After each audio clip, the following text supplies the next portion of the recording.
everyone, welcome to Plenty Plants in the House.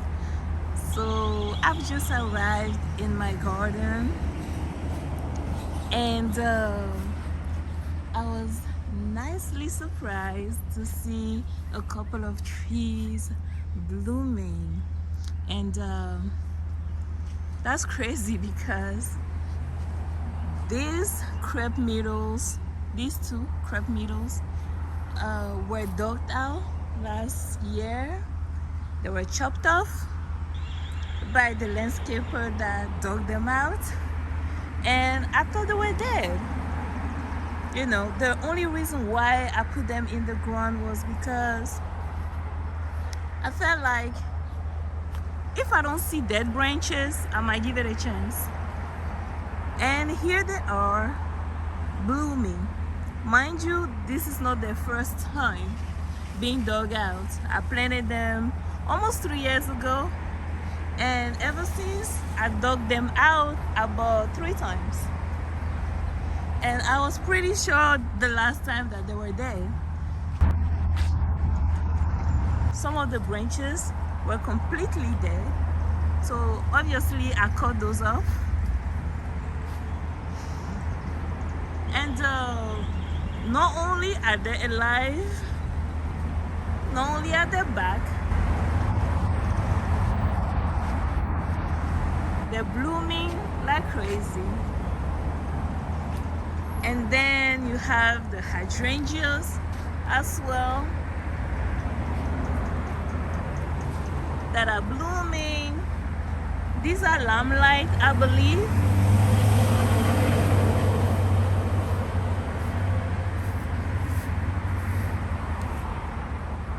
I pruned them back in the fall,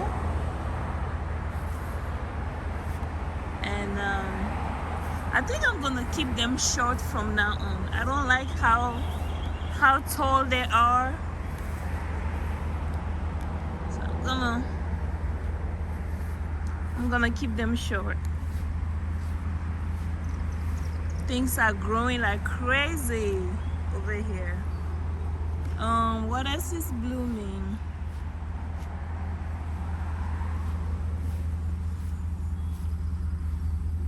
So these hydrangeas here, I'm a little bit confused about, because this is the hydrangea strawberry vanilla, supposed to be pink and white. So I dug them out in the fall last year to be replanted in this location. They were somewhere else before, so I dug them out for the 3rd time within 3 years, and they're doing great. You know, the key to transplanting plants with success, first of all, you need to know what you're doing. You definitely need to know what you're doing, right? A lot of people, including the professionals, have no idea what they're doing. I've had people, landscapers, coming here and totally destroying plants while they're digging them out. It is really important to keep the soil intact. Actually, that's the main thing, you know. I mean, how do those wealthy people do it? You know, very wealthy people would buy a tree somewhere in the world and get it delivered to them in Dubai or I don't know where. How do they do it? You know, those olive trees, how do they do it? The key is taking care of the root when you dig out the plant. The best thing you can do is take a lot of soil with those roots. Like, cut the tree in a way that the root doesn't even feel what's going on, if you know what I mean. You know, like, take a lot of sand with the root. Try not to touch the root at all, and keep those roots hydrated. That's the key to transplanting with success, and that's what I do personally. I've led the work to landscapers many times, hoping they know what they're doing, and I was disappointed. So that's something I don't do anymore. I just do my own thing. We plant our trees ourselves from now on, you know. So yeah, those new bloomers were recently transplanted 3 times within 3 years, and that's definitely not something I would recommend, to be honest. I would not recommend whatsoever, you know, because sometimes just because the tree did not die doesn't mean it's not suffering. If the tree is supposed to live 5 years, you might be reducing the lifespan of that tree by 2 years. You never know. So just make sure you know exactly where you're gonna be putting your plants, you know. This house is still a construction site, so a lot of stuff are not final yet, you know. I'm designing the landscaping and the certain trees I want in certain locations that are not ready yet, so I just have to put them somewhere for now. And that's why there's a lot of transplanting going on, you know. Sometimes I only get to move the plant when something has been built, and then I feel like, okay, that spot is ready for my tree now, you know. So that's why there's a lot of transplanting going on. Let me show you another tree that has been recently transplanted. This one, see, that's a beautiful river birch. There we go. I think early last year, definitely in 2024, and we planted it way too close to the fence together with the willow. The willow was also way too close to the fence, and we know that we want privacy in this house, so anything that is close to the fence has to be an evergreen, right? So first of all, the deciduous close to the fence, and then those trees grow to be big, so the whole combination was just not a good idea, so we had to transplant them. And at first they look a little bit unhappy, but they're doing way better, you know. They had, especially the river birch, had a very, very big root ball, so that was a little bit crazy to dig out and to transplant. I was not too proud of the whole thing. However, it's doing good right now.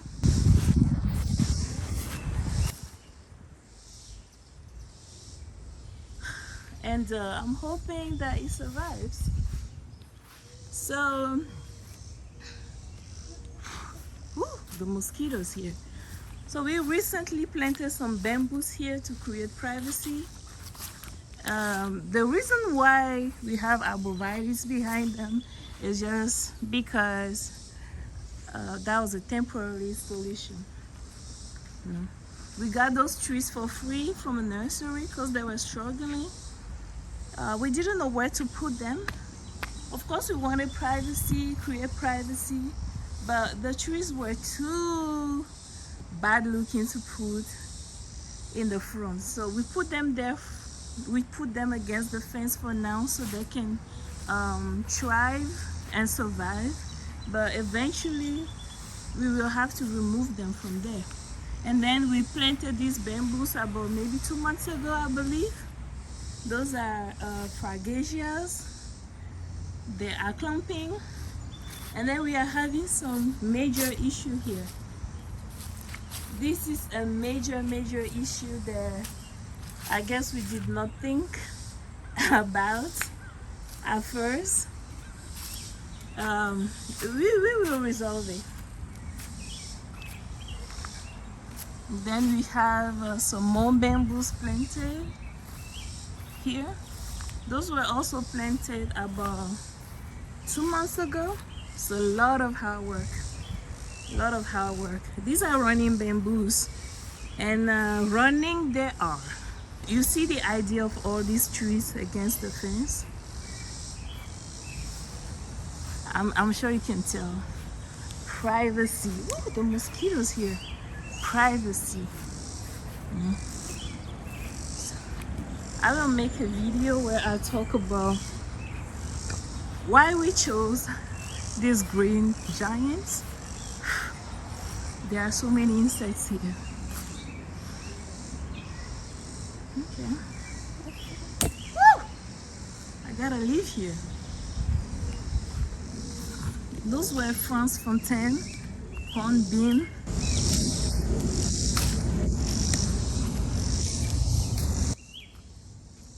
Okay, so this was just a little garden tour.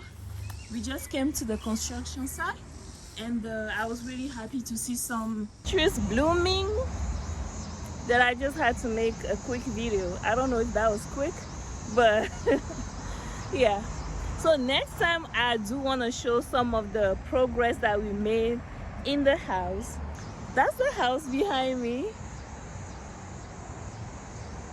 We recently changed the windows, and the house was crazy, I'm telling you. It's an old house. It was built really weirdly, and we had to change a lot. So I can't wait to show you guys all of that. But anyway, for this time, thank you for watching this video till the end if you did. And I mean, subscribe if you want to watch more videos. The mosquitoes are crazy. If you want to watch more videos, subscribe to the channel, and you know, you'll be watching more of plants and house building, stuff like that. If you have any question, put it in the comment section, and I always answer, you know. Thank you.